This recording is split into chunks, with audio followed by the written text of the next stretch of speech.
Hey everyone, welcome back to Let's Play Pathfinder, Wrath of the Righteous, where last time we came to Green Gates and we met Arueshalae, first of all, who is a very interesting character. I'm excited to get to know her, and I'm glad that,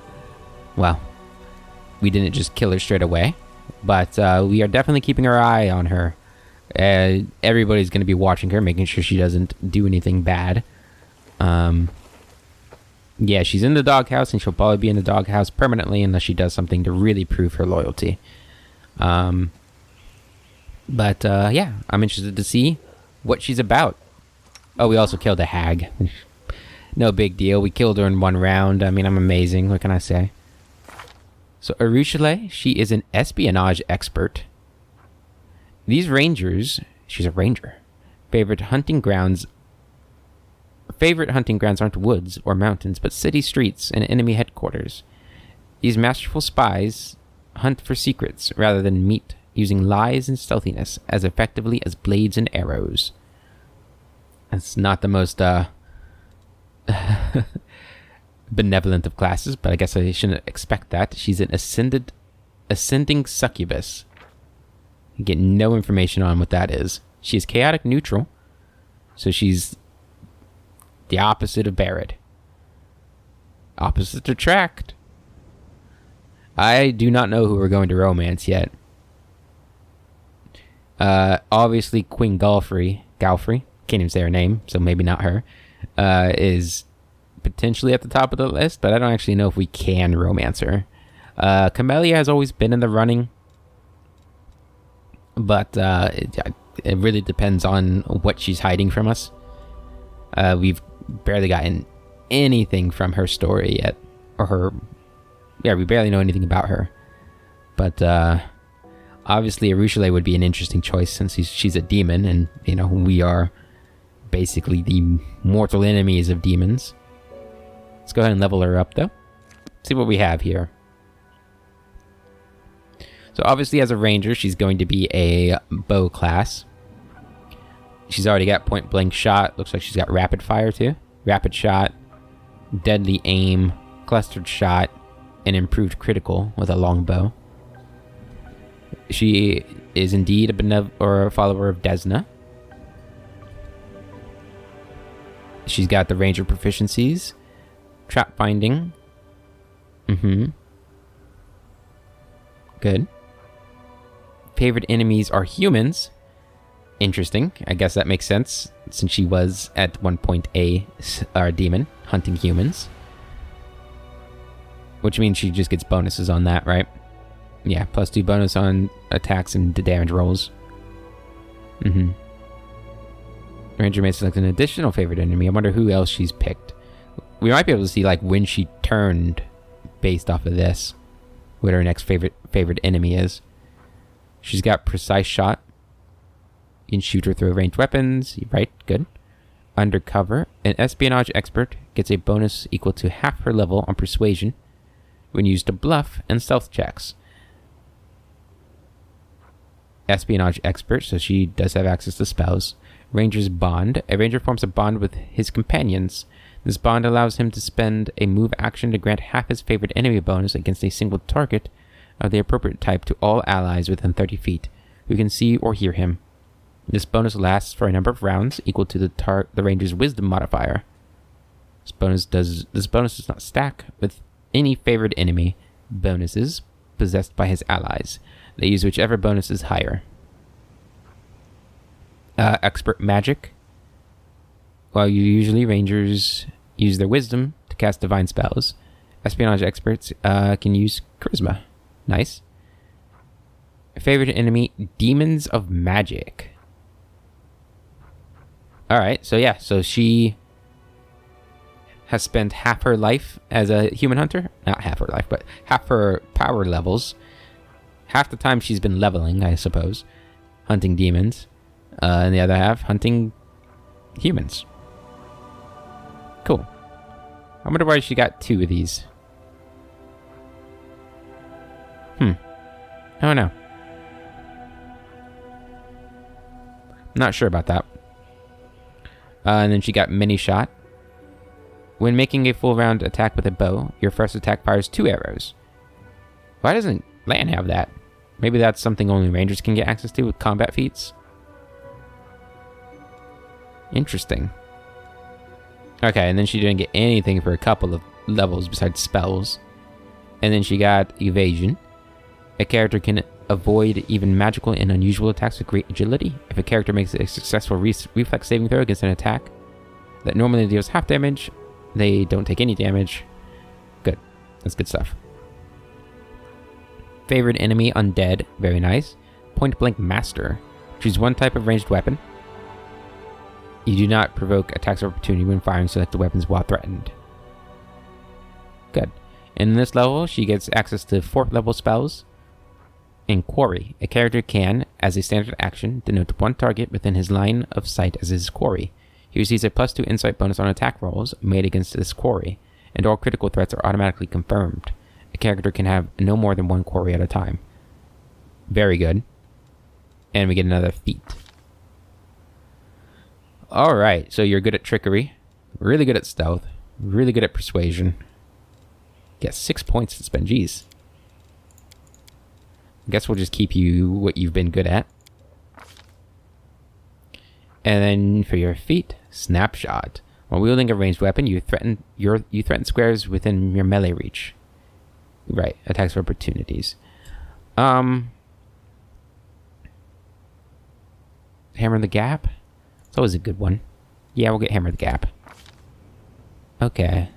Wow, look at her stats. Holy crap. She is incredible. +5, +4, +6, +3, +2. That's crazy. I'm jealous. Alright. Oh, she gets a mythic stuff too. Mythic level 1.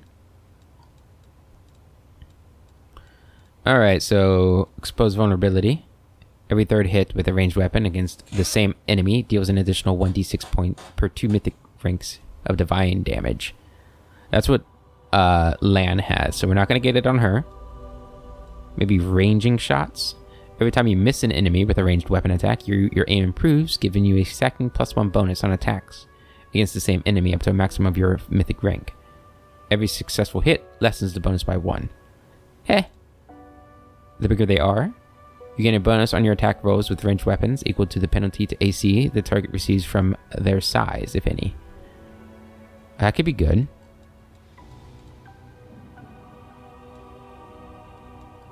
What else we got? Cleaving Shot. I know Lan has that too, but that's really good. We might get that.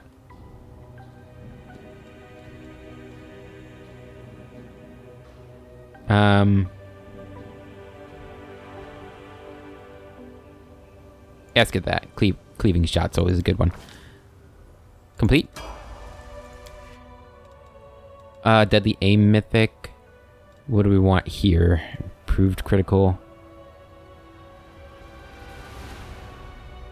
Your critical multiplier with your chosen weapon is increased by 1. That could be really good. I like that. What else do we got, though? Rapid Shot Mythic. Why is... There we go. When using Rapid Shot, you ignore the feat's -2 penalty on attack rolls. That's really good, isn't it? That sounds like it's really good. The bonus, yeah, I think this might be good, actually. Let's get this. Rapid Shot Mythic.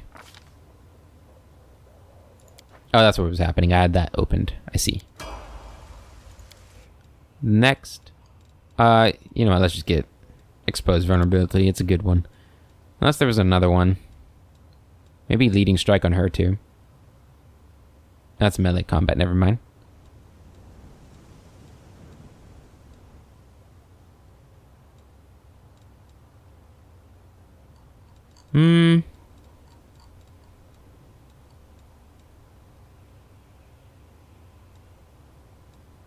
Distracting Shots. If you hit an enemy with a ranged weapon attack, they receive a penalty on AC against melee attacks equal to half your mythic rank for 1 round. Let's get that. That sounds good. There we go. Alright, so she is leveled up.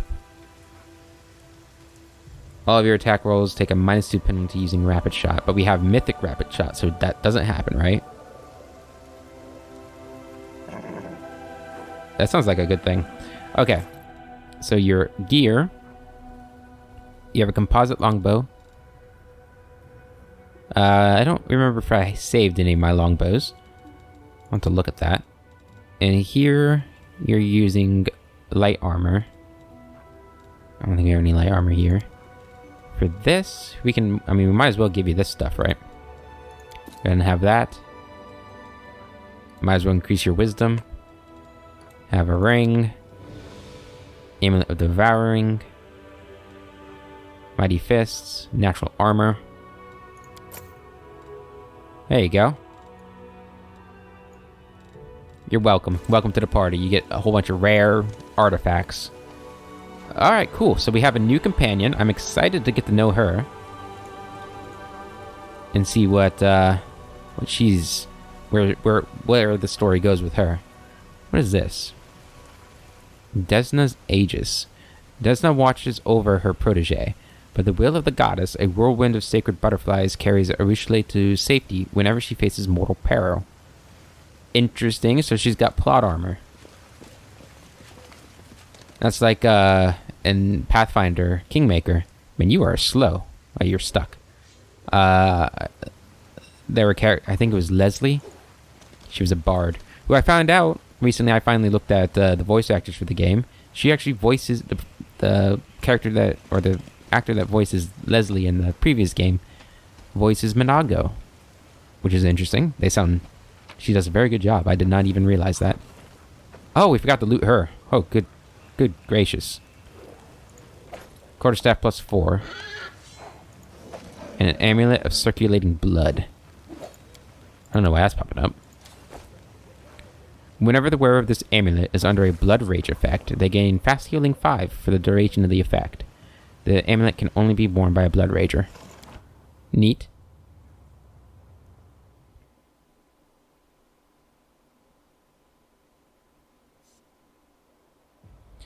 Alright, so Green Gates is finished. So let us head all the way back to Dresden. It'll take 16 hours.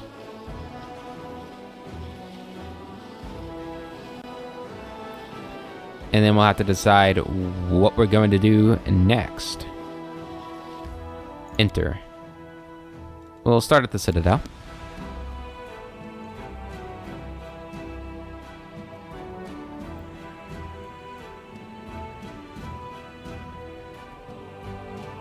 See what we've got going on in the courtroom, or headquarters room.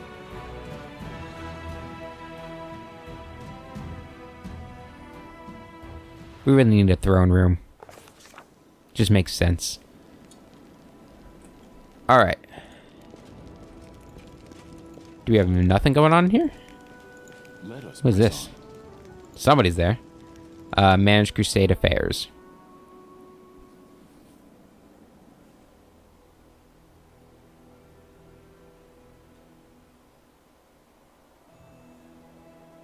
Alright, we have one decree we can do.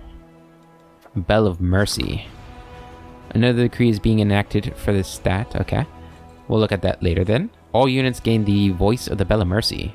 Unit has a +1 bonus to AC against demon unit attacks. Neat. The Fate of Soulshare. A skilled craftsman can do some work on the relic. The relic will be augmented. The Fate of the Crest of the Fallen Knight. Is that what we gave to Queen Galfrey, maybe? No events. Okay. So I don't really have anything to do in here then. Look at the map. We have expanded. We're looking pretty strong now. I think next we're going to go for this zone in terms of what we're going to conquer. But we do got some things in here, don't we? And we still need to go towards the dragon for Grey Boar before he gets annoyed with us. No recruitment yet. Okay. I thought we had a quest in here. I thought I saw that on our little, when we were selecting. We did. I did see it. Maybe I need to talk to people. I haven't really gone through our quest log in a while. Maybe I should do that.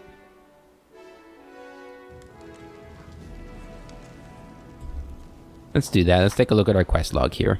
So, the Outcast. That's Kaelessa. We can't do this. Secret of Creation. Sword of Valor. Go to the Heart of Mystery. Right. Wait, Sword of Valor. That's the banner. I never even made that connection. An unknown masked figure told the commander to go to a place called the Heart of Mercy. Or Mystery. Promising that the secrets of creation would be revealed there. Is this a trap? Someone's stupid joke? Or is there truly something of value hidden there? Alright, the Fifth Crusade. Know thy enemy. Right, explore the Ivory Sanctum.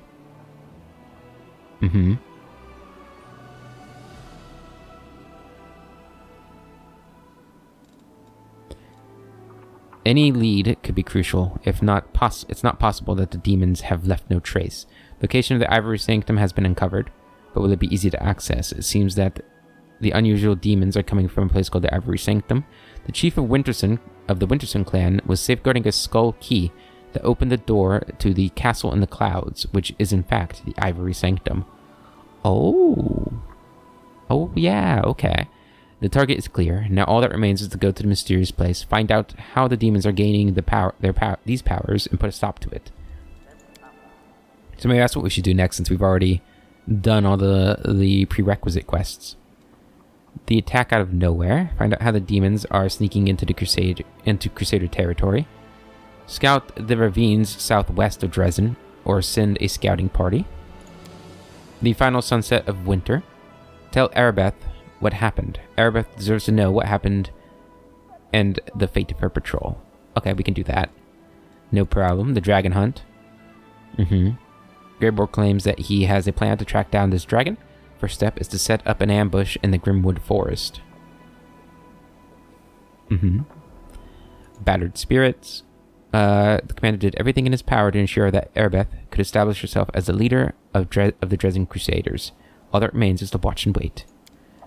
Vengeance of Sarkoris. Morveg is dead. He wanted CR to know of his achievements. Oh yeah, we gotta tell that guy about him too. Or his treachery, depending on one's perspective. Mythic Quest, the burden of the Aeon. It is time to look in the mirror, into the eyes of the Aeon, to remember your achievements and pass judgment on your internal contradictions. Companion quests. We really need to do the Nameless Ruin stuff, don't we? Crescent of the Abyss. Find Votiel with Woljef. Woljef Jefto.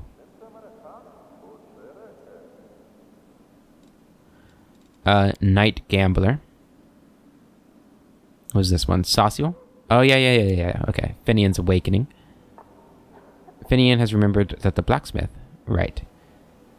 Yeah, I can't enter the area of Is yet. Middle game. Form the Staff Council. We need to do that. Order the Crusaders' craftsmen to improve the relic.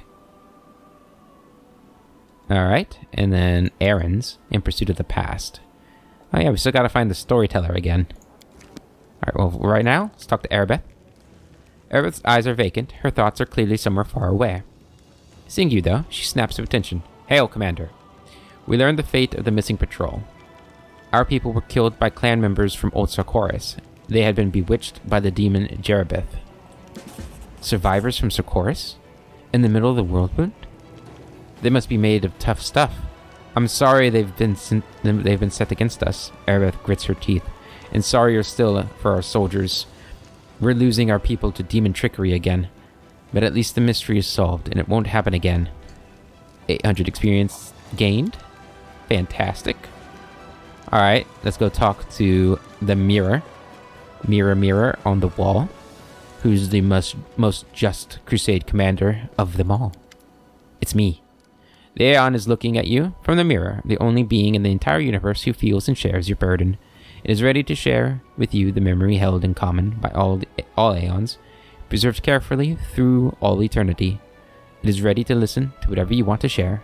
It is only here for you all.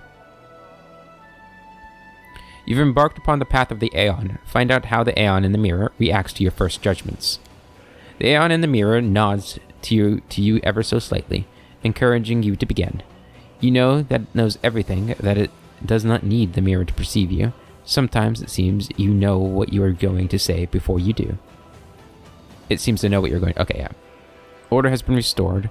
Those who caused the disruption have been convicted, but is everything as it should be. There may only be one moment out of millions of years in which everything happens as it ought. Yet even this one moment is a victory for the Aeon. Injustices multiply. The order of things is violated, and for now, your abilities are only enough to heal small wounds. The Aeon in the mirror evaluates your actions, but does not condemn them, for it knows that much still lies ahead. But are you going in the right direction? The judgments were lawful, and the voice that gave the verdict did not tremble. The mind that made the decision was clear, and the heart that perceived injustice did not falter. You know this to be true. The Aeon tells the truth because it cannot speak anything but the truth. Its gaze penetrates through space and time, and can see the glowing aura of souls that have disturbed the order. However, you sense that you can see more, further somehow, and more fully. This is not the limit of your abilities. Hell no, it's not. See what an Aeon is. Deep down, you already know. You have seen an Aeon with your own eyes. Memories spring to your mind of things you once saw or heard in a dream. The mirror shows you what cannot be seen with the ordinary eye. Two great opposite intentions, born on different planes, collide in the cold silence of the cosmos, and from their collision, an aeonic nebula is born. The convulsions of thousands of sensual auras run like lightning through the new nebula, and the faint echo of unanswerable questions can be heard inside. They are like a silent cry that only the chosen few can hear. The sound gets louder and louder and louder, and suddenly it stops. An Aeon is born from the harmonious silence. It has no face, no body or sex, only a cold mind that follows a single calling. The Aeon goes where it is most needed. See other Aeons. The surface of the mirror seems to expand infinitely, ready to encompass everything happening in the multiverse at this moment. There, far beyond the dim lights of guilty souls scattered throughout Golarion, shines the primary chaos of the Maelstrom, born in the first days of creation and abandoned by the gods. Crystalline forests fade into emptiness. Endless deserts stretch for miles and miles. Islands of tranquility, ruled by exiles from the abyss and petty gods, drift through the ever-changing chaos. Far in the depths, Aeons, shining steadily like guiding stars, fight Proteans, serpentine embodiments of chaos that reach out constantly towards the inhabited worlds, attracted by the chaos that lives within mortal souls. There are others, those who guide souls to Pharasma's lands, unbendable steel giants in the service of the Axiomites. And the Axiomites themselves, who have taken on outward forms and do not want to remember that they were once Aeons. In the labyrinth of passages beneath Aslan and other planes and hundreds of worlds, you feel their presence everywhere. Try to recall what you know about Aeons. Before the question is finished, you already know the answer. The Aeons are beings who come to the world in different ways, but always with the intent of restoring order to the world. For them, there is no good or evil, only the law. In some places, they are venerated as gods, and in others, they are cursed and despised. But Aeons are devoid of both vanity and resentment. Well, I gotta work on that, don't we? The vanity one. They do what they must, and move on until their life force is extinguished. The path of the Aeon is lonely, and An Aeon has no attachments, no passions, no bodily desires. Aeons are not communal. Just as your right hand is unnecessary to the left, they too feel no need for one another. For all the Aeons are parts of a demigod named Monad. Monad? A higher being, the transcendental soul. You have chosen the path of the Aeon, or the Aeon has chosen you. It is the same. You could not tolerate injustice, and that is why you are now standing before this mirror, looking at your changed reflection. Consider what useful advice an Aeon could give you. As you ask yourself this question, you suddenly have an answer. There is no advice, no learning here. Galarian is in agony. It needs an Aeon that can sever it from the abyss, like a healer severs a gangrenous limb to save a patient. Until then, the wound will continue to corrupt not just land, but also minds. To close it and restore the balance. That is what all Aeons want. What you want. I'm talking to a mirror. Am I going mad? No, you are not going mad. Insanity is full of illusions. It would serve as a good sanctuary from the truth. But you can't deceive yourself about your own memories. Once upon a time, you received the gift of the Aeon in Canopus, and this is the nature of that gift. Leave. Mirror silent. Alright. Well, nothing we've done so far has truly upset them, so that's good, right? At least, as far as we know, it hasn't upset them. Is there anybody in here? Anybody else in here I want to talk to? Reggie's in here and Nevi is in here. I guess we'll go see if any of them have anything to say.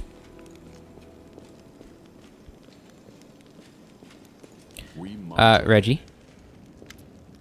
You're good. Okay. Anevia. You're good. Malise. Commander, you can ask me anything. I like to educate mortals about my homeland. What do you think of my judgments? I've heard many good things about you, Commander, but only now have I had the chance to fully appreciate your wisdom and intellectual creativity. Your judgments are thoughtful, and you try to find the best decision for everyone while staying within the bounds of the law. Commendable. Highly commendable. Your subjects, your soldiers, are people with weaknesses and shortcomings. It befits a wise ruler to show some indulgence. The devil smiles. I'll always be close by, Commander. If there's anything else you wish to ask. He's got such a cool model. I hope he doesn't betray me. That would be unfortunate, huh?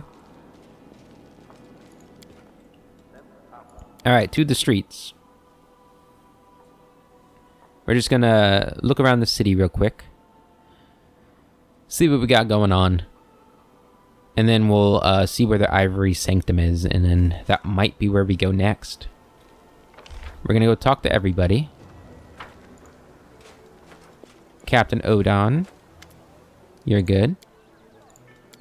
See if Sacio has anything new. I doubt it, because we just talked to him recently. But we're being thorough. Oh, he's not up here anymore. Hey, Krennic! I forgot I invited him to... Oh, I invited him here. I forgot about that. I wonder if he brought all of his stuff here too, because somebody pointed out in the comments that I didn't loot his camp. Which is, not good. You should always loot the camps of your followers. We know this to be true. Not that he's really my follower. I don't know what he is, to be honest.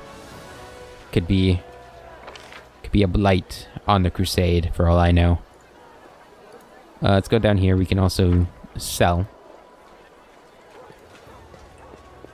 Sell all our stuff. There we go.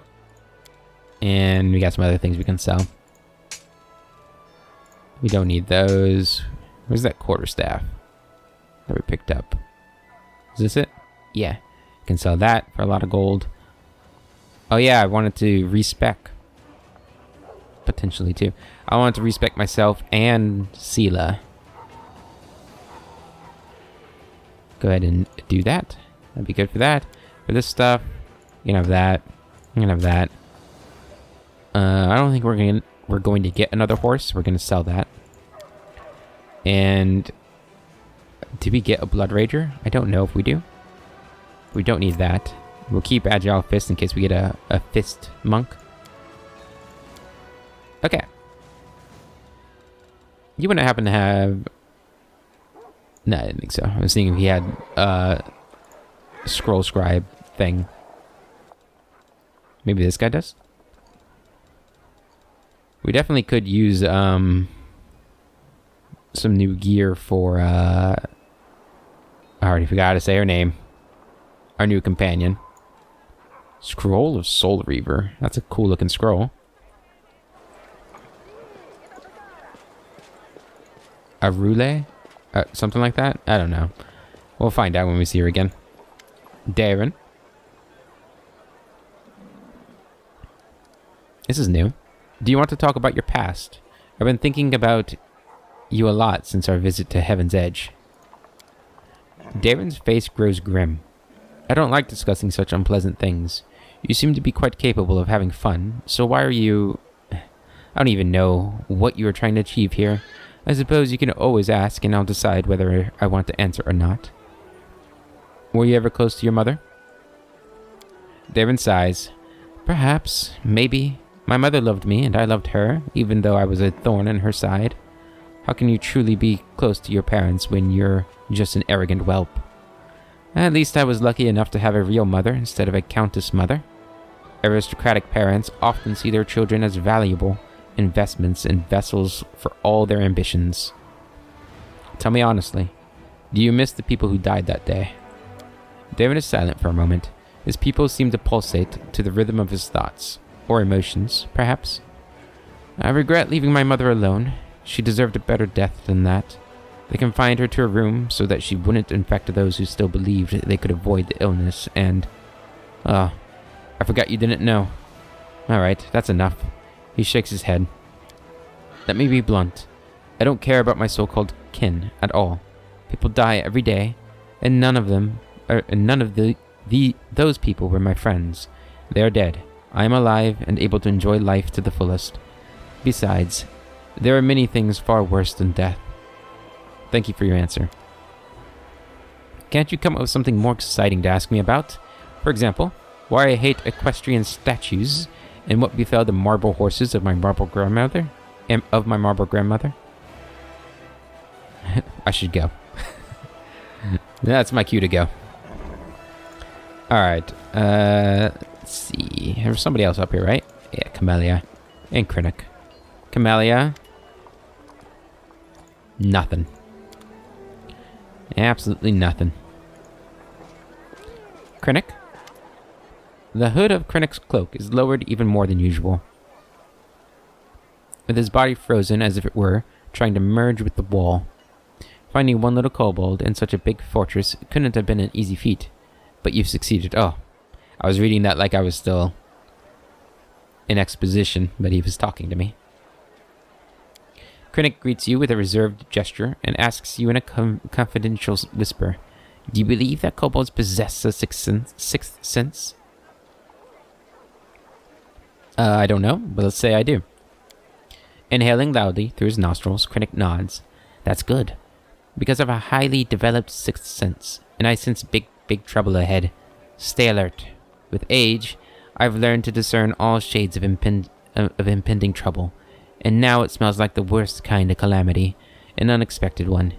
You know, it's like waking up in your house, going into your basement and finding a demon sitting there. That's unexpected, right? It's hard to decide what to do in a situation like that. You, for instance, what would you do? So all these philosophical questions, Krennic.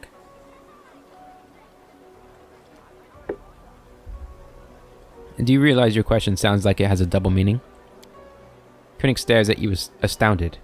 Do you really suspect that a question about a demon in a basement could have some double meaning? No matter how I try, I can't read any other meaning into it. That would mean there's a cultist hiding in my house. I would call the Inquisitors so they could arrest everyone involved and interrogate them. I would go down to the basement and kill the demon, as I as Iomedae teaches us to do. I would go down the basement and have a nice chat with the demon. A masterless demon, that could be useful. What a ridiculous idea. I think Bear would actually go with the good option.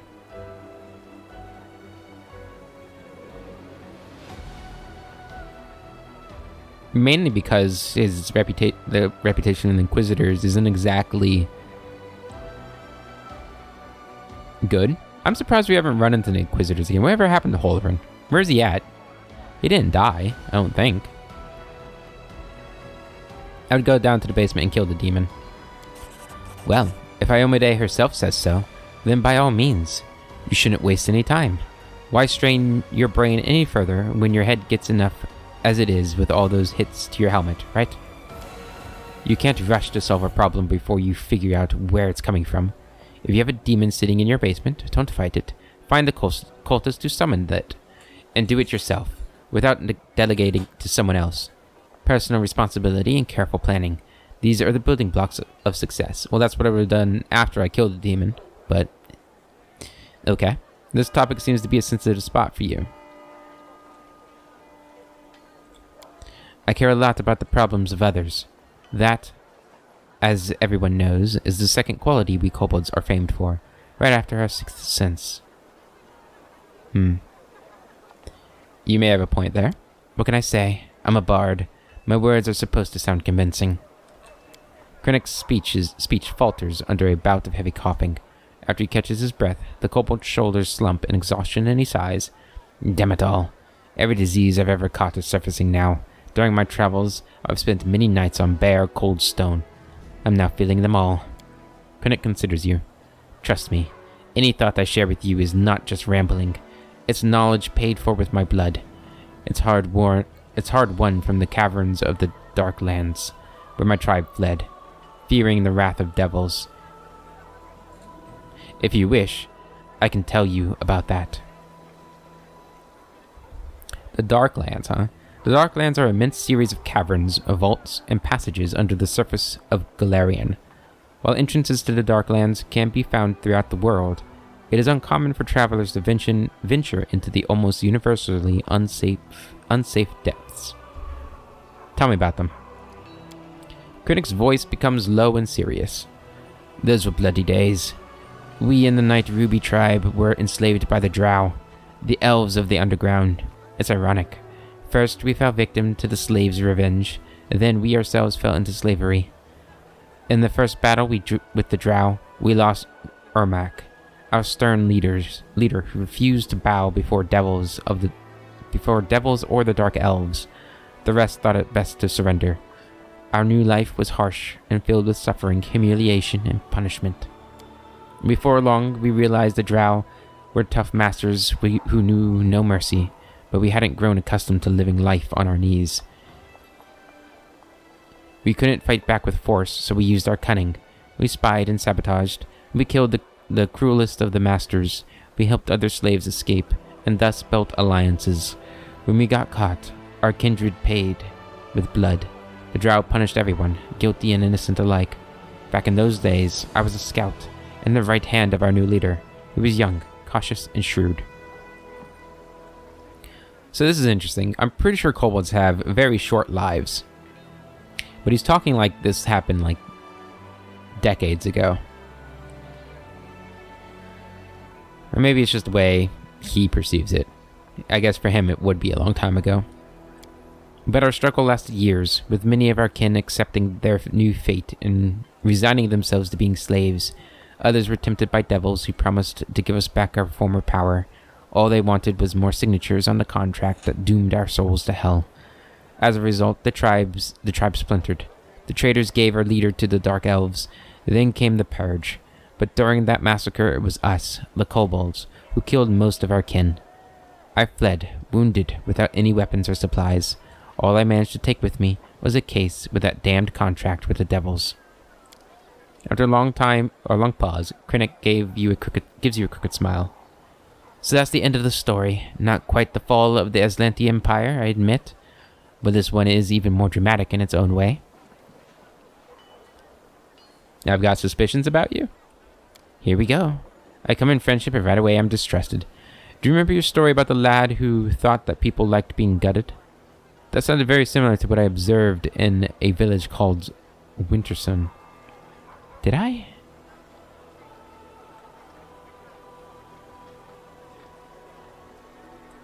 The kobold throws up a clawed hands. You don't say. Who could have thought such an absurd and strange thing could happen in real life? Well, of course, I didn't suspect anything like that. But still, I hope our conversation helped you in some way. I've nothing to say just yet. That's good, I'm starting to worry. Yeah, good luck. I believe you'll need it. Yeah, Krennic is an interesting character. I don't know how much we can trust him, if we can trust him at all. I just don't know about him. Alright. Wooljiff, what you doing, buddy? Nothing? Okay. Godspeed. Hey, Mr. Garms, how's it going? I've got a little something for you, Commander. Like a conjurer, Wilson produces a fairly large purse from somewhere under his shirt. The lads decided to chip in.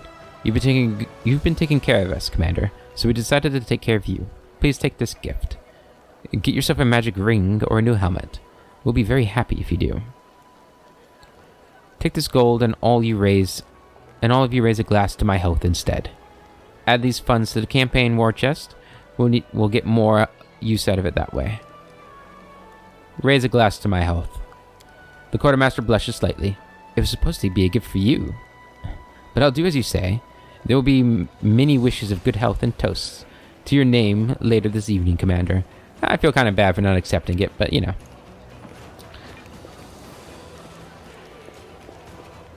Maybe I should have just accepted it. Oh well. What's done is done. Is there anybody over here? I don't remember. Guess we can just check the map. There's not. Okay. But we can go down here and talk to Konomi, our favorite counselor. Nothing. Okay. Let's go down this way. We got the one-eyed devil over there. Horgus Squirm. CR. I have to talk to CR still. Naomi, or not Naomi. What? Ninio is in there. We could. Doesn't seem like our companions have too much to talk about, but I guess we should go check on her anyway. Might as well. It seems like we're going to spend the rest of the episode here in Dresden. But that's okay. That's something you have to do every now and then.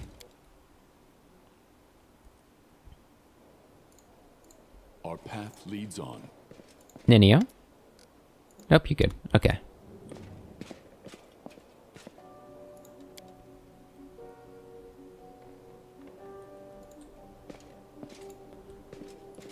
Yeah, I think we'll spend the rest of the episode talking to people, because I imagine talking to, what's-her-face is going to take a while. What was that? You're good. Is this somebody new? Valenia. The priestess of Desna fiddles anxiously with the hem of her dusty robe and gives you a nervous smile. Commander, I've only seen you from afar, but up close you're even more magnificent. May Desna bless you. And may she bless you.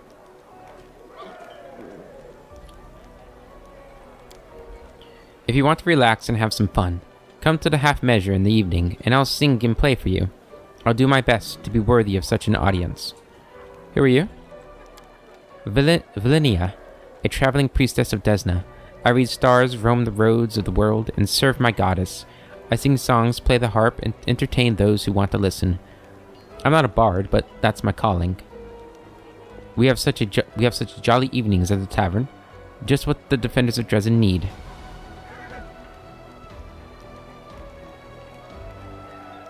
I know you broke the law. It's time to confess. The priestess claps her hands to her chest in fright. What? I've done nothing. I just entertain the audience in the evening, read the stars, sing songs, and play the harp. Some songs might be a bit bawdy, but not very fitting for a priestess. But I'm not a bard, and my audience is easily pleased. They just want to blow off steam. I make people feel good. What's wrong with that?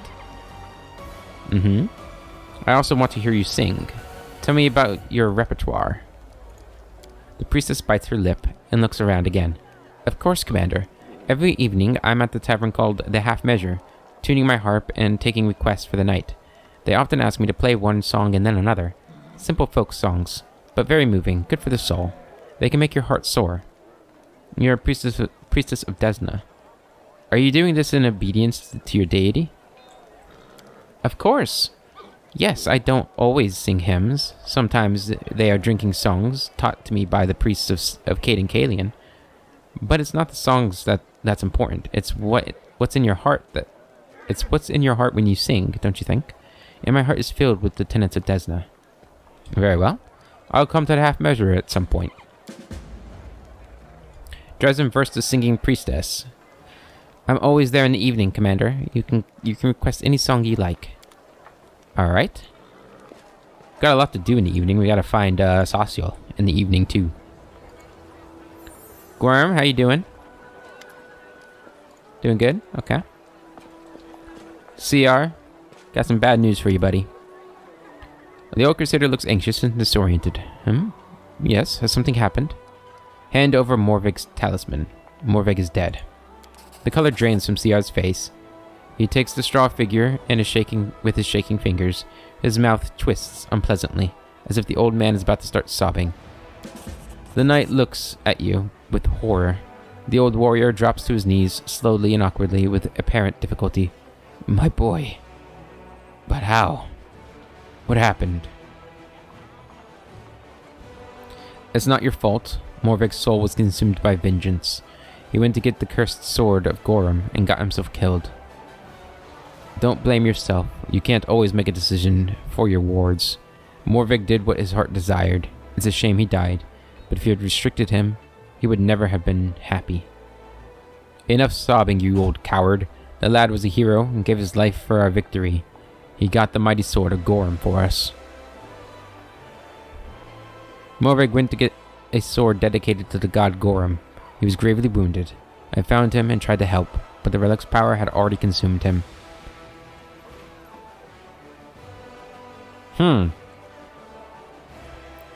I kind of wish the evil one wasn't worded the way it is. Because I wouldn't call him an old coward.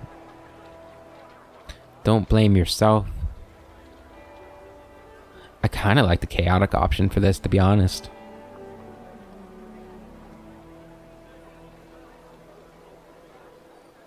Right? Even though we don't agree with his choice, right? Like, I don't know.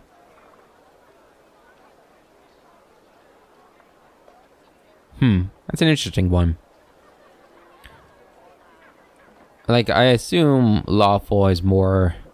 You're probably more along the lines of believing in fate and destiny and following your path and sticking to your path. But if that is his path, right, then... is it chaotic for him to have done it? I don't want to keep picking good, because I'm a little fearful that we're trending towards lawful good right now. I'm gonna go with 2. This might be our first chaotic option, but I kind of agree with it. Let's go with it. But Morvig was so young. He knew so little about life. The old have a responsibility to the young, but I cannot overcome the influences his homeland's bloody beliefs had over his heart. The sword. That damned weapon of Gorum. Where is it? Do you have it? It must be destroyed. The war devours our souls. And Gorum, its lord, watches over it all with indifference. It's a valuable weapon. I won't destroy it. The old man clenches his shaking fist like he's going to hit you, but he can't. You don't understand. It's evil. This is war. This is a war in the flesh. This is the war in the flesh. This is war in the flesh. The devourer of life, soul and conscience. It has already sunk its claws in you and taken your mind. Damn, CR. I haven't even used it. Calm down, buddy. And give him some time to think about his words. Let's see how we are doing on here. So we're still pretty lawful. Okay. Pretty lawful neutral. Good. Ember, anything new? Nope. Okay.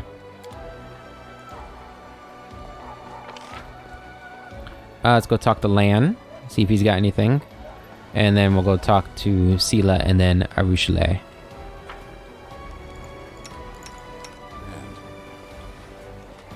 Hey, Lan. I will see this through.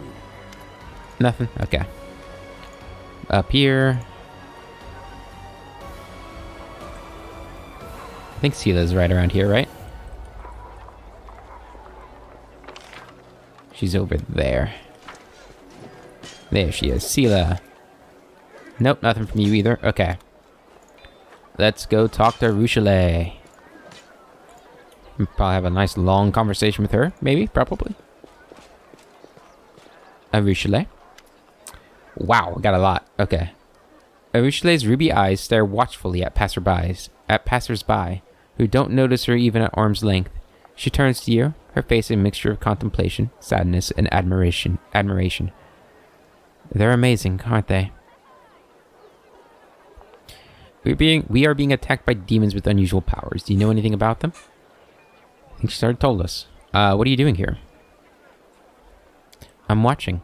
She nods at the city dwellers as they hurry past. I'm listening to their conversations, studying their faces. I'm trying to understand what they truly are. Don't you think you're being a little creepy? What? Succubus blinks, surprised. Really? Why? I don't mean any harm. Why do you like to watch people? You know, in my old life, I thought I knew everything about them. I was a master of seduction, after all. I knew how to tempt the immortal into doing anything I required. I could trap them in a lie, or lie myself, and never get caught.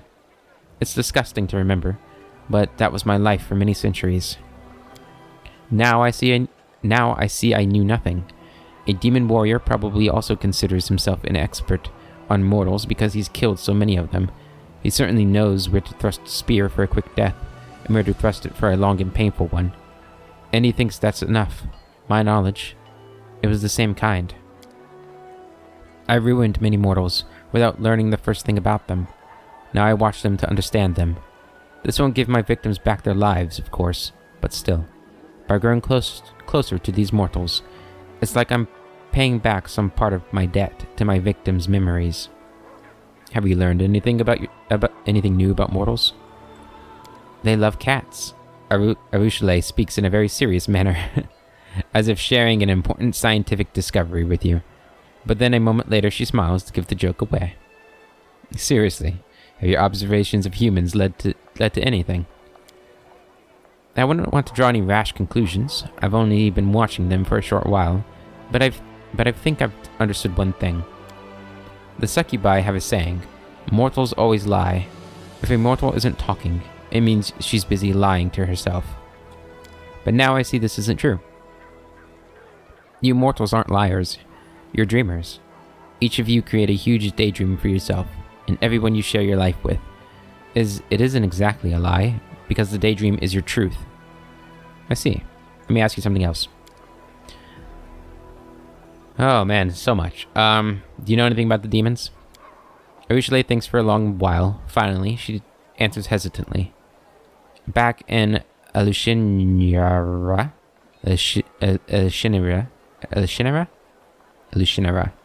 there were rumors about terrible experiments that Baphomet and Deskari performed on their troops to make them stronger. Here on the material plane, these rumors are embellished with lots of details. Some say the demons undergo rituals acquired from Zon Kuthan. Others say they feed on the blood of angels, or Qlipoths, or demon lords. Still others say that there are no experiments, and Baphomet is just bringing back fighters from the future, a future in which the demons have already taken all of Galarian.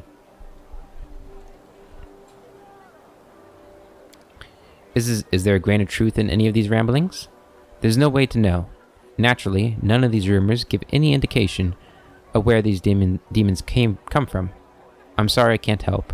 The only thing that's clear is that the lowly fighters in the army of the Abyss are as puzzled by this as we are. Alright, tell me about yourself. I'm afraid you won't like what I'm going to tell you. Where do succubi come from? Did you have a childhood? No. Well, yes, but... In brief, the Abyss is nothing like the mortal world. Arueshalae makes a gesture in the air, trying to find the right words. You remember life since conception. No, wait. You don't remember that part, do you? But certainly you know everything since birth. We do not. Normally, when a human dies, the Lady of Graves decides which plane they go to. Most often, those who arrive in the Abyss turn into larvae. You know, the little worms no one notices until you step on them. They crawl in the mud for centuries, devouring each other, and the strongest ones turn into demons. That's Pharasma, right? Yeah. I don't know how that transformation happens. Maybe we hatch out of them, like caterpillars out of butterflies. No, wait, it's the other way around, yeah. Or maybe greater demons sculpt us out of them, like so much clay. I don't know what happened to the larvae that they used to make me. In my own memories, it begins with a vague, fragmentary images, terrors, executions, orgies. I remember some poor lad, half gnawed by the larvae. He was crying and begging to be killed, and I pointed at him and laughed, and said I wouldn't. Doesn't forgive me. I am so ashamed. How'd you end up turning against the Abyss? Temptation. Arueshalae smiles sadly. Strange, isn't it? So many people believe that being good is important. But it's boring and unpleasant. And all that's enjoyable and tempting pertains to evil. Even the servants of kind gods often think so, do they not? You have no idea how easy that makes the role of a temptress. Well, it was my great fortune to discover that it's not always like that. Arueshalae looks away. My last victim was a priestess of Desna, the tender of dreams. As you know, demons do not sleep. Mortals always compare their greatest moments to dreams. So I decided it would be interesting to see for myself, and while I was at it, forgive me, goddess, to mock Desna. This priestess lay in my arms, dying of my kiss. I remember every smallest detail, the cold sweat on her skin, her eyes rolled back into her head, her weak whisper. It's so difficult to recount. Well, I dove into her mind to see what mortal dreams were like, but the goddess saw me in her realm, and, it turned out, I remained there far longer than I planned. What did she do to you? As a punishment, she gave me mercy. I often think, why me? She could easily have blown me away like smoke, with the flick of her finger. The gods rarely trouble themselves with the lives of mortals, and even less so with demons. But for some reasons of her own, she paid me special attention. She awoke in me the memories of the sinners whose souls were used to create me. All those humans. I knew nothing of them until Desna showed me. Each of them had their own dreams, and a world without pity trampled each of them and placed them on a path that led to the Abyss. Their memories, all their hopes and pain. I'm sorry. It's hard for me to talk about this. You see tears well up in the succubus's eyes. Arueshalae wipes her tears away and continues. The most important thing I realized was that every mortal is a little world of hopes and dreams, and that although I might be a succubus, I didn't have to live forever, and those barely boring pleasures and tortures of the Abyss. I can be free. I can be myself. If only I can understand who I am. You don't know who you are? What of you? Do you know who you are? Are there many mortals who can make that claim? Before returning me to the mortal realm, Desna whispered something to me. I can still hear her words. She asked me, "And what do you dream of?" And I don't know. I still don't. You see, demons are simple creatures. Arueshalae purses her lips. Each is guided by 2 or 3 strong sins. Before my conversion, my sins were all I was. A ball of desire without anyone behind them doing the desiring. Desires for sex, for flattery, for food. But now I have me, and it's amazing, but it's so complicated. Arueshalae makes an apologetic gesture and smiles. What did you do after Desna converted you? I traveled. In the beginning, I thought it wise to keep away from demons and their temptations. Run off to Absalom, or perhaps even further, to another plane. But then I realized that I didn't deserve freedom yet. The abyss was still in me. It called to me, tempting me, seducing me. If I ran away, I would soon return to my old habits. Arueshalae forces the words from her mouth. That is why I came here, to join the war. To remember who my enemy is. To defeat the demons. Not just for the mortal world, but for myself as well. Because if I don't kill my past, it will always be reaching for me. I'm a wonderful liar. I'm no longer proud of it, but it's still true. The demons never suspected my treason until the very end. I lived as a spy, and regularly reported back to the priest of Desna. Whatever I learned. Naturally, I concealed my identity from them as well.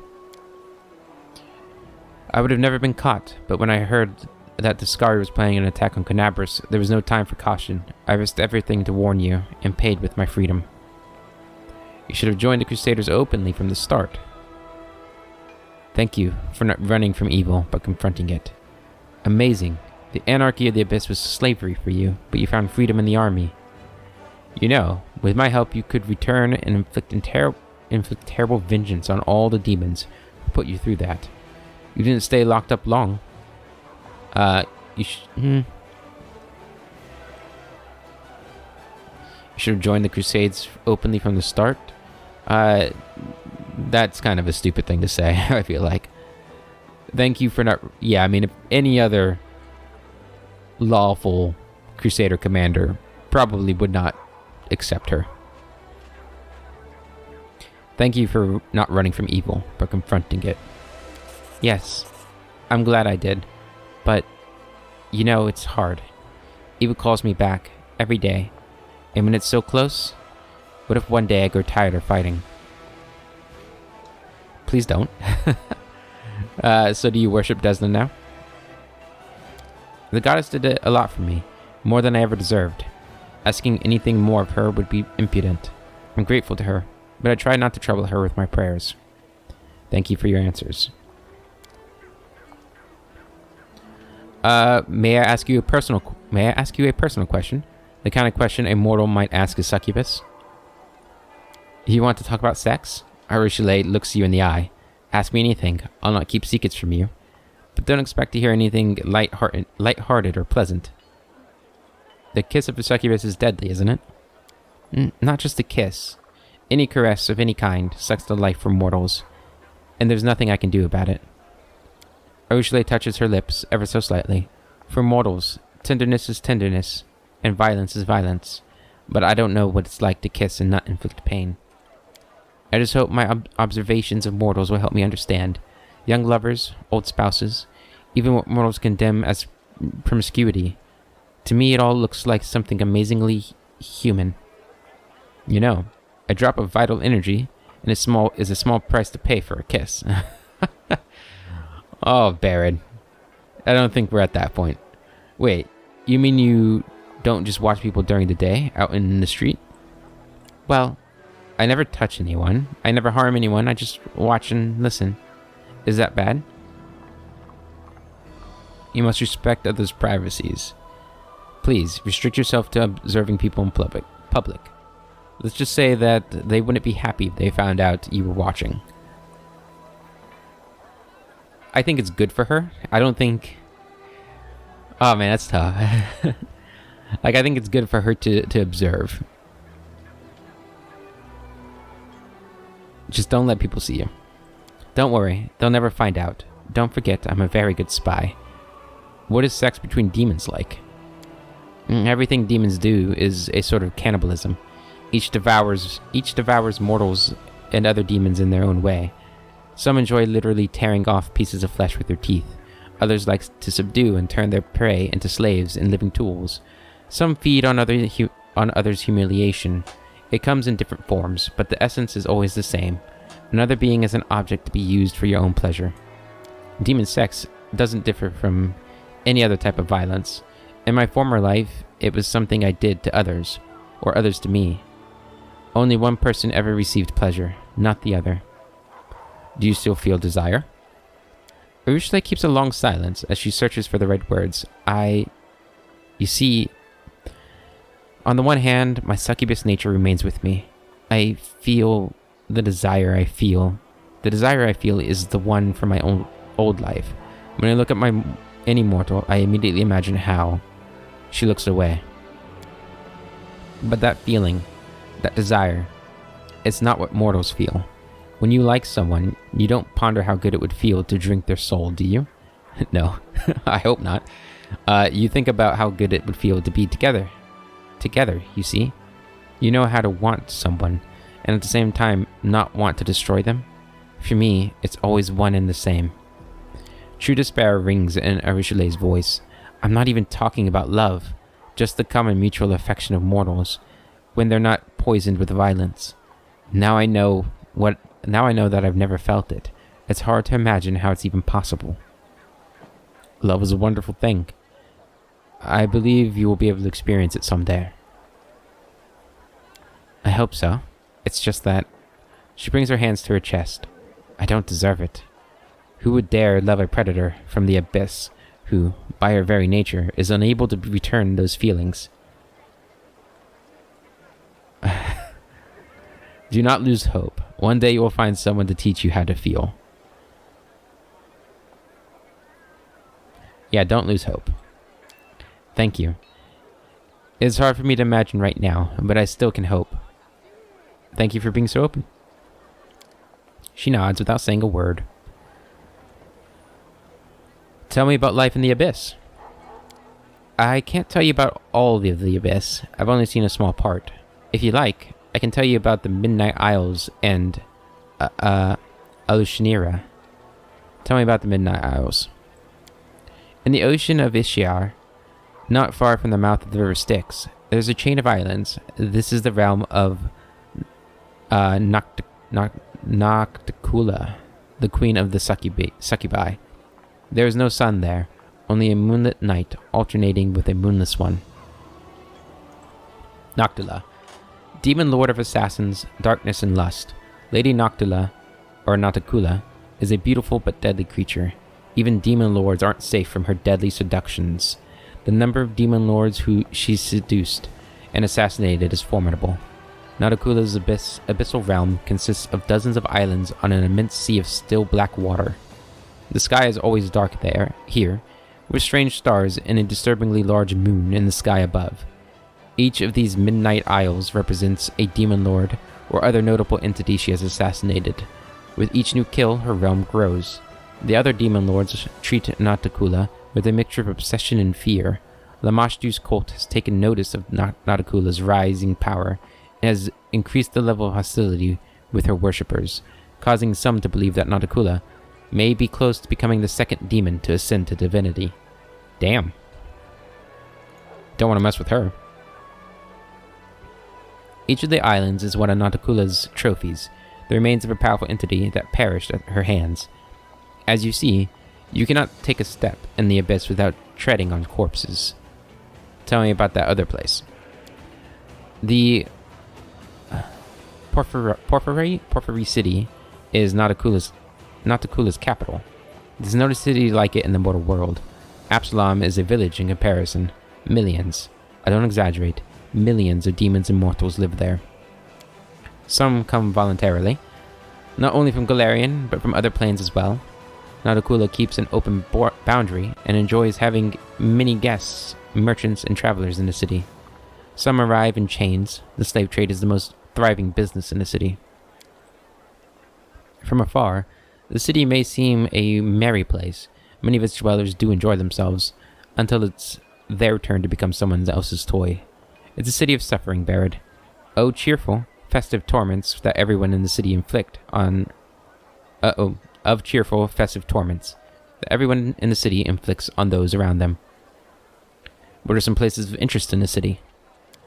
The heart of the business quarter is the flesh market, where the slave trade takes place. I grew up in the mansion of Lady Valexia. Her house is always full of guests, doing their best to entertain her, and those whose performance is not to her liking risk remaining at her house forever. The main attraction of the Succubi city is, of course, the brothels, the 10,000 delights. I need not tell you what they offer. If you can imagine it, someone is selling it. Not far from there, you can find the Harem of Ardent Dreams, which serves as a sort of city hall. Shamira, Nadakula's right hand and mayor of the city, receives her visitors there. For those who prefer bloodier sport, there are many arenas in the city. The most famous of them is Battle Bliss. Battles run continuously, without breaks, and without rules. It doesn't matter what trickery you use to win, it only matters how much fun the crowd is having. And above all is all the towers, and above it all towers the House of Silken Shadows, Nadakula's palace. Hundreds, thousands of towers and domes, adorned with jewels. There are legends of what happens inside. Many have striven to experience the delights of the Succubi Queen's palace, forgetting that it was built for her pleasure, not theirs. And what can you tell me about Nadakula? She's called the Lady in Shadow. They say she was the first succubus. She's far from the most powerful of the demon lords, but this hasn't kept her from being the ruin of many creatures significantly more powerful than herself, even building her kingdom upon their bones. They say that, like Lamashtu, she strives to turn herself from a demon lord into a true goddess. She enjoys killing, but her favorite tools are seduction and deception. She only stoops to crude violence when there are no other games to play, and even then she backstabs from the shadows. Her favorite weapon is a crossbow, though a silk garrote would suit her better. If you should ever meet her, do not believe a word she says, and do not fall for her provocations. Do not try to beat her at her own game, and most importantly, remember, the worst mistake anyone can make is to underestimate her. Thanks for the information. What do you think of the powers I gave you? It's a great temptation. I don't know if I should be trusted with such power. I certainly wouldn't trust myself with it. When you have so much power, it's easy to decide you're a god, and the mortals are your toys. Perhaps I should wait until after we defeat the forces of the Abyss. That's precisely what these powers are for. She thinks for a moment, then speaks softly. You take a great risk. I'm not sure I can handle the temptation. It's hard enough as it is. Your crimes are legion. You have no place among the Crusaders, Succubus. I have to go. Yep. I'll be watching you. Alright. That was a lot of really cool information. I really liked that conversation. But that's going to be it for this episode, guys. And the next one, we'll see where the Ivory Sanctum is. And we might set out for that place. Or we'll pick a new destination. But until then, I'm also going to respect myself and Sela in between episodes. So, I'll show you guys what I did there too in the next episode. But until then, I hope you have a wonderful day, and I'll catch you later.